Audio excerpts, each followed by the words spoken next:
22 জুলাই 2024 সাল। চারদিকে তখন রক্তের গন্ধ আর তাজা প্রাণ ঝরে পড়ার বুকচাপা কান্না। গণ অভ্যুত্থানের অগ্নিগর্ভে দাঁড়িয়ে অবরুদ্ধ পুরো বাংলাদেশ।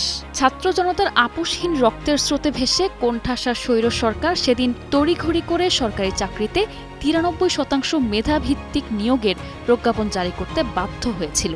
কিন্তু রাষ্ট্রযন্ত্রের বুলেটের সামনে দাঁড়িয়ে থাকা মুক্তিকামী মানুষের মিছিল থামানোর সাধ্য ছিল না কোনো আইনি কাগজ কিংবা চতুর চালের। ডিজিটাল ব্ল্যাকআউটের কবলে পুরো দেশকে অন্ধকারে ডুবিয়ে একে একে বাংলাদেশ দেশ টিভি, চ্যানেল 24 সহ 4টি বেসরকারি টেলিভিশনের সম্প্রচার বন্ধ করে দিয়ে সত্যের কণ্ঠরোধ করতে চেয়েছিল শাসক গোষ্ঠী। তবে ঘাতকের তপ্ত বুলেট আর বারুদের তীব্র ঝাঁঝ পেরিয়ে সেই রক্তরাঙ্গা দিনেই চূড়ান্ত পরিণতি পেয়েছিল অদম্য গণ অভ্যুত্থান, যার দাবানলে পুড়ে ছাই হতে শুরু করেছিল স্বৈরাচারের লৌহ কপাট। নোভা এলইডি টিভি, ঝকঝকে ছবি, নিখুঁত শব্দ, 5 বছরের ওয়ারেন্টি। নোভা মানি সঠিক মান, নিশ্চিত সেবা। দেশজুড়ে একটানা তৃতীয় দিনের মতো জারি ছিল কঠোর কারফিউ।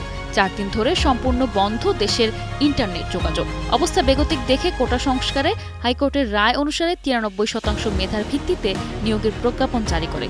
কিন্তু ততক্ষণে আন্দোলন আর কোটায় থাকেনি। দেশের বিভিন্ন জায়গায় বিক্ষোভকারীদের সঙ্গে আইনশৃঙ্খলা বাহিনীর সংঘর্ষ ও নিহতের সংখ্যার নিচে চাপা পড়ে যায় কোটা সংস্কার। ব্লক রেড দেশের বিভিন্ন স্থান থেকে বিএনপি জামায়াতের নেতাকর্মী সহ প্রায় 1200 জনকে গ্রেফতার করা হয়। এদের মৃত্যু হয় অন্তত আরও 5 বিক্ষোভকারী। ইন্টারনেট সেবা বন্ধ থাকায় মানুষের চোখ ছিল টিভিতে।